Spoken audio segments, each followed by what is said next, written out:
recommend everybody get a professional home inspection done when you go to buy a house from a reputable home inspector who's established and licensed to inspect I would say, a plethora of different things and not limited in scope just to just visual. Maybe they can do heating and cooling systems, inspections, and things of that nature.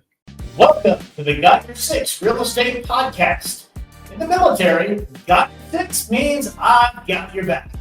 If you're a real estate buyer, seller, investor, or anyone who is committed to the Got Your Six mantra, ensuring that every client, neighbor, and community member feels supported in their property journey, well, you're lucky enough to find yourself in the right place. My name is Kevin Onizuk, and I'm your host. Each week, we talk with successful real estate experts, veterans, and community leaders who are willing to share their insights, trade secrets, and mindsets that help them to succeed. There's no fluff, just straight to the point content that prioritizes one thing above all, your success. So without further ado, let's get started. Welcome to our very first episode of the Got Your Six Real Estate Podcast. I am joined here today with my very, very long friend, best friend, and military retired Army officer, and real estate broker and contractor. He wears many hats. It's a great resume. I'm here today with Jathan. Well, thank you, Kevin. As usual, it's a pleasure to be here with you. Absolutely. Yeah, and I appreciate you coming out for our very first podcast.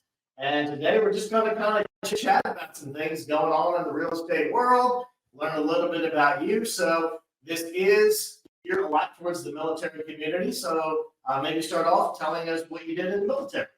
Well, I did a lot in the military. I actually started out on Abrams tanks when I first joined.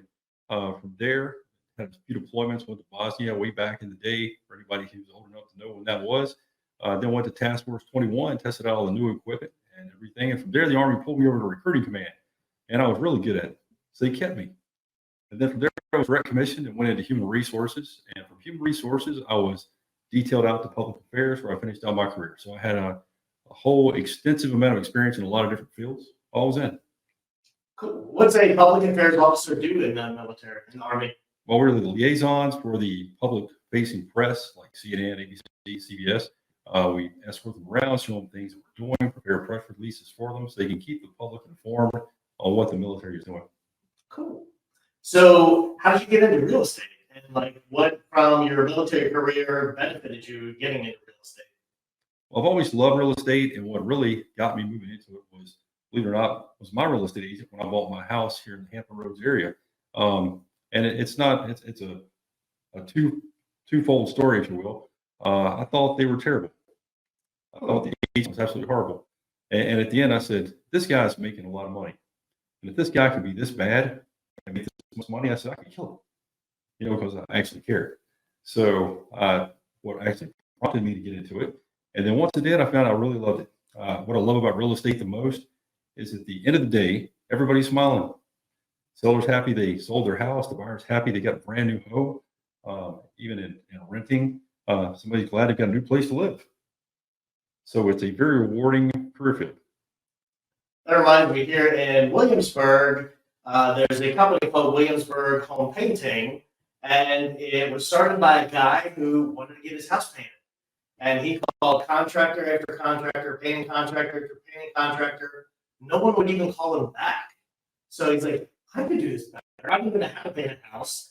But he just started this company. His motto is, Williamsburg Home Painting, we'll call you back. It really just started with something that simple. I see it a lot in the construction industry today when people are trying to find folks to come out and do work around their house. They can't get calls back. It's the strangest phenomenon. But hey, if you call me, I'll call you back. Kevin can attest, I'll call you back. Is that just because of labor shortages that we're seeing everywhere? I think so. Everywhere I go, I see labor shortages, and most contractors are backed up for months before they can get into a place. I've had some people tell me as far as 9 months, depending on the specialty.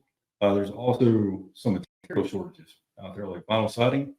It's slowing down the new construction market, and just people getting it replaced. Maybe they were hail damaged or something, and they're trying to get things done. So one of the rental properties actually had hail damage. It took, or has taken, right at about 8 months to get the vinyl siding to put on the house. Oh my goodness. So But I just saw something recently. I don't remember the exact figures, but they're saying it's just going to continue to get worse because people aren't going into the trades. They're saying for every 25 people that are aging out, retiring, etc., there's only about 7 going into skilled trades. Absolutely. So everybody listen to this. If you want some honest to God, you want to make money when you graduate from high school, go into a trade. I realize the school system pushes everybody to go to college, and there's a reason for that. I learned all about that in recruiting, but that's not what this is about. This is about real estate. So right now, a plumber, I would say, if you had to pick one, go be a plumber. They make about $600 an hour. Goodness. So they make about 1.5 times the amount of neurosurgeon makes, if that tells you anything. So you can be a brain surgeon and make less than a plumber. And have a lot of student loans. Oh yeah. Yeah, I've been encouraging my son now. He's senior in high school. He's talking about actually being a plumber before. Now I think he's kind of just trying to figure out what he wants to do. But I've been sending him information about different trades. I think even like elevator mechanic is supposed to be just an incredibly high paid, high demand job. And you can still go to school, go get a couple-year business degree. So you can not only have your trade, but make your own company or something someday, kind of like you've done. So you've come up through the real estate world, created your own real estate company, homes for sale and rent, and now started your own contracting company. That's it, Kevin. What I did see, especially doing property management, same thing you were talking about before, is a shortage of actual licensed, experienced workers to come out and do repairs.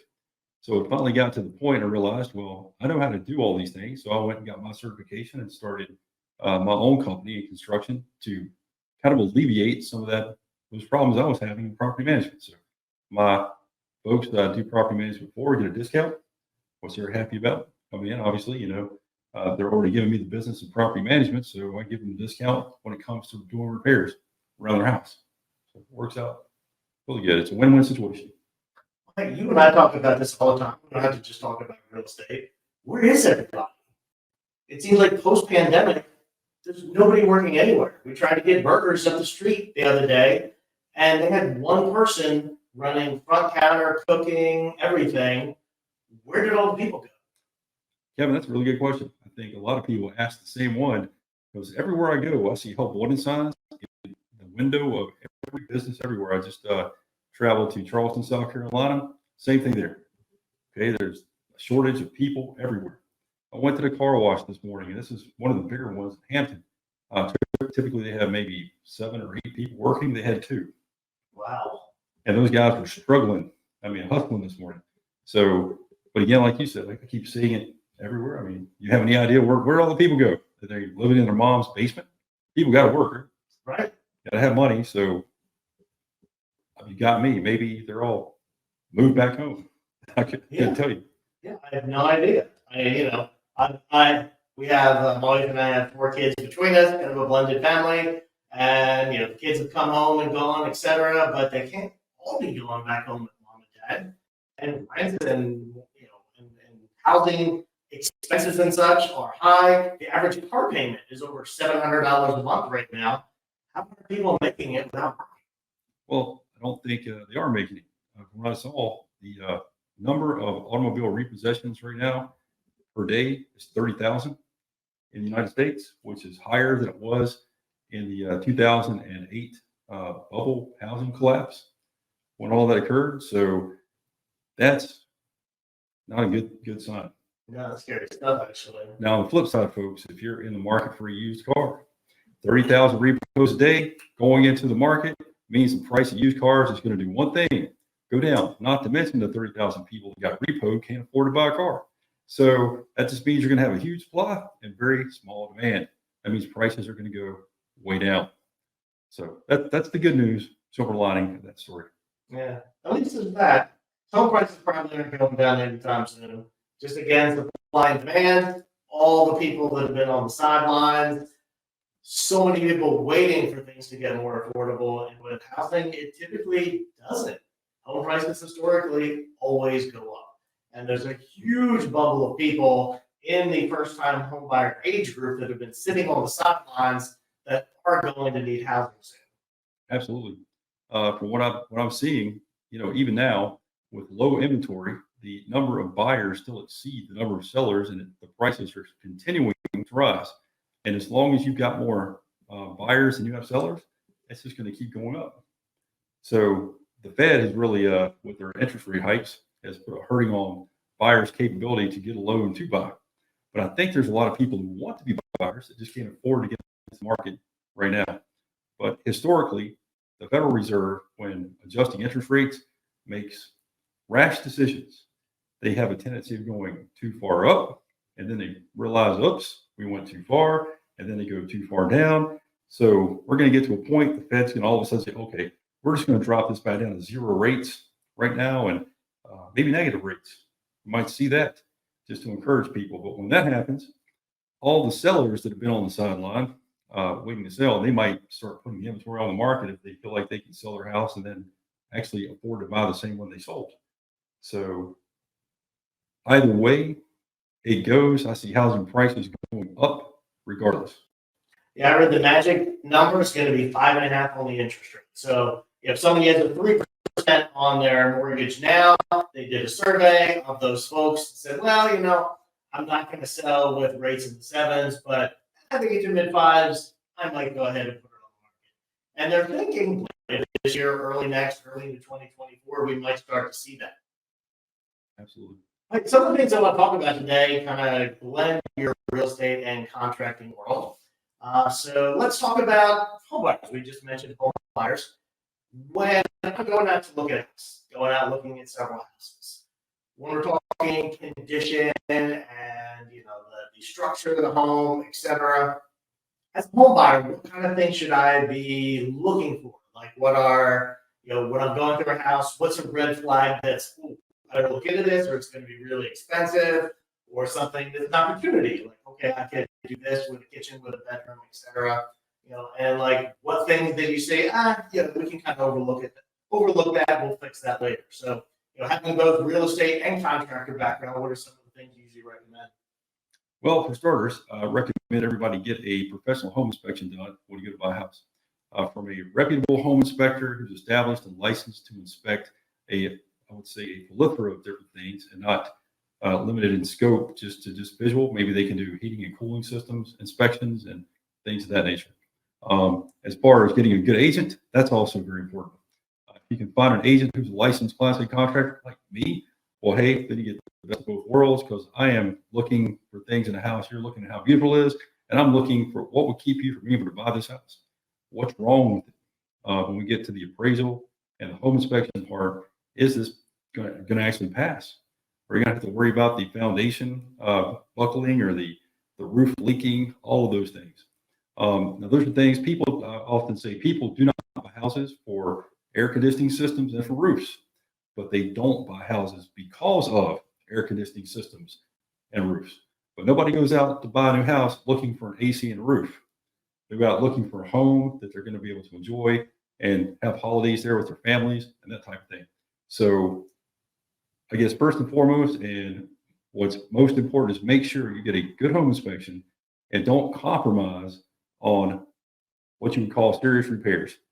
Don't believe that, oh, hey, I can take care of that later when it's several $1,000s down the road, because if you ain't got the money now, you probably won't have it then either. And then you'll have to fix it when you sell it. So it's better to get big things taken care of right up front and get those problems taken care of.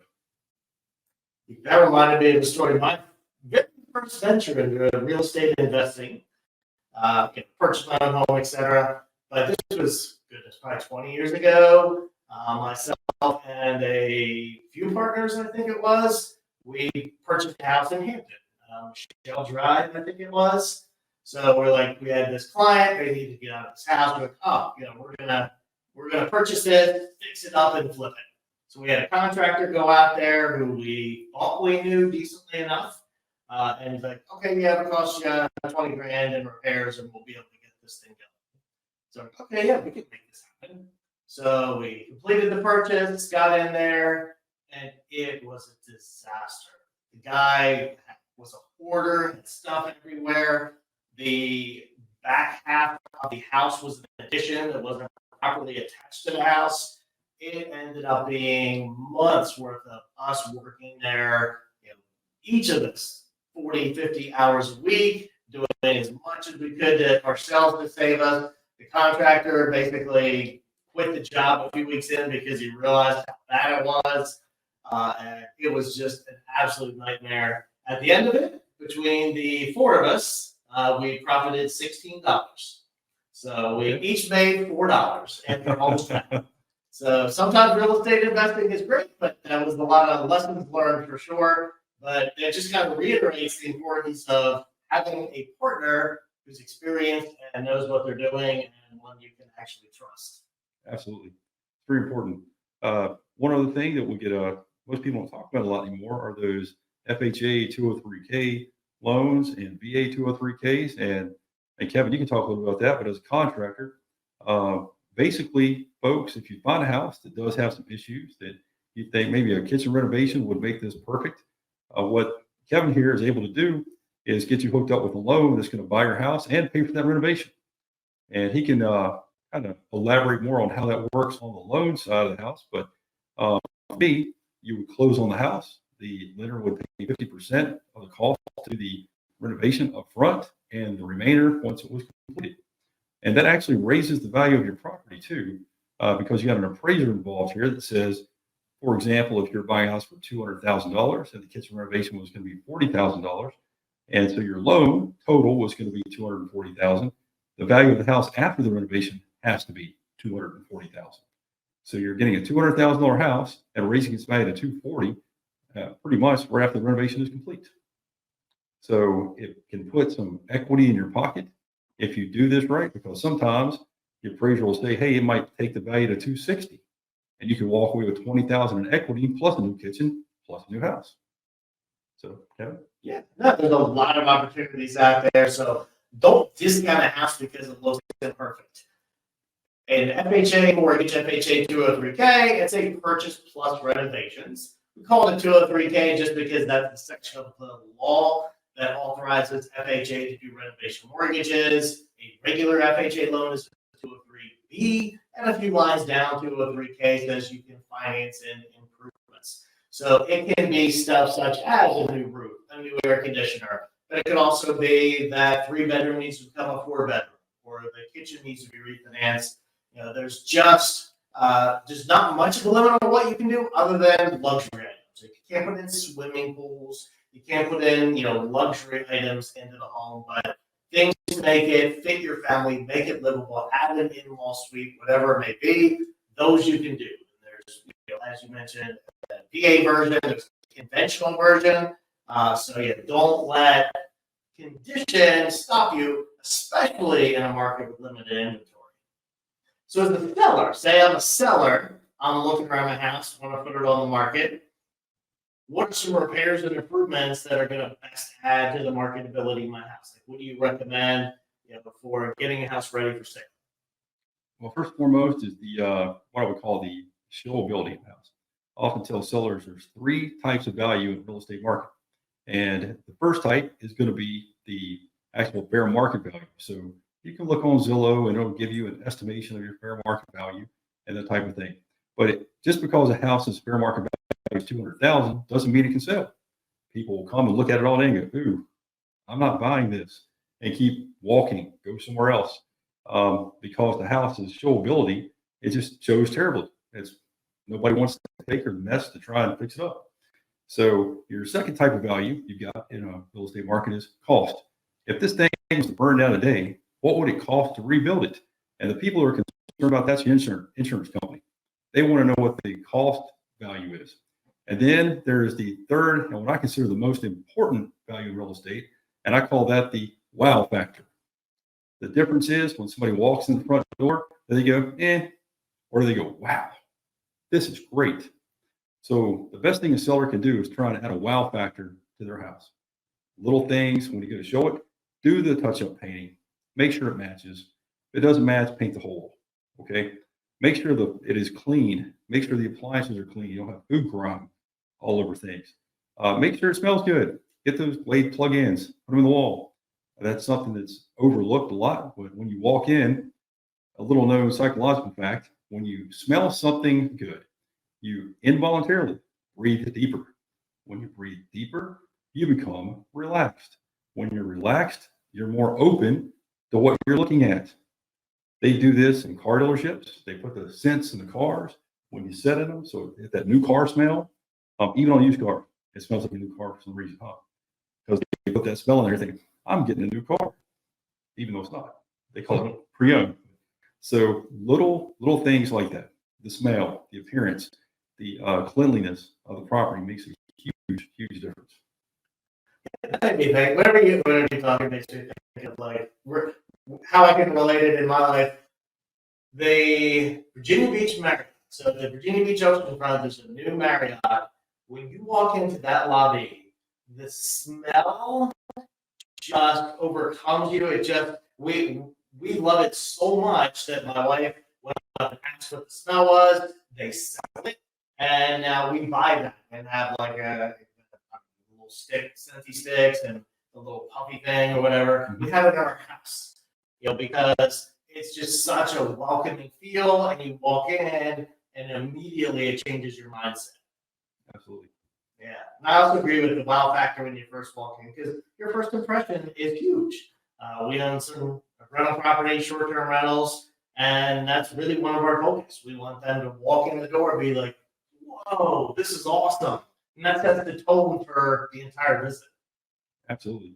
And another way to put this, if you ever walked into a place, a bathroom even, we'll use a bathroom. We'll just pretend the bathroom's a house, and you walk in and it's got that nasty smell. Everybody knows what I'm talking about. You're sitting there holding your breath, trying to breathe under it, or you're leaving.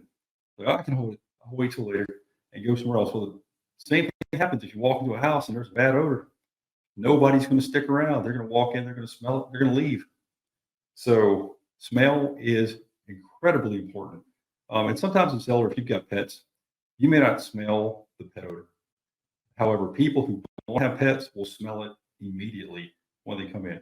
So take the time to put some, used to be the stuff you sprinkle on the carpet, gets rid of pet odors and things that, even if you don't think your pets smell, you should do some kind of pet deodorization before showing your property. Yeah, because non-pet owners, they'll smell. Kind of like smokers. Exactly. Smokers are probably immune to that smell. A non-smoker walks in there, it's going to be an immediate turnoff. Instantly, right off the bat. Yeah. You're absolutely right. Here's one of my favorite questions to ask, no matter whose job, whatever job anybody has. What's one of your favorite stories about real estate? It could be real estate or contracting, you do both, or property management. Like, what's one of your favorite stories? It could be fun, funny, it could be touching. Like, what's just a great experience you've had that you think would be fun to share?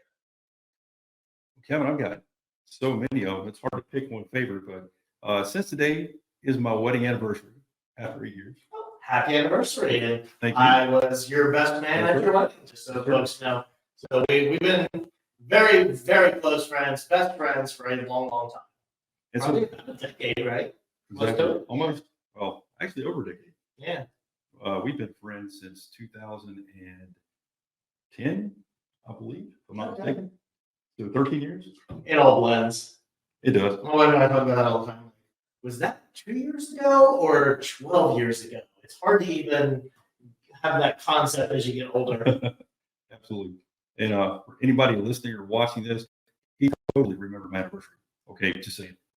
We talked about it. I got a little lucky. He's like, what was happening 8 years ago today? I was like, what could be significant enough that I would remember from 8 years ago? So I did wedding, and I got it.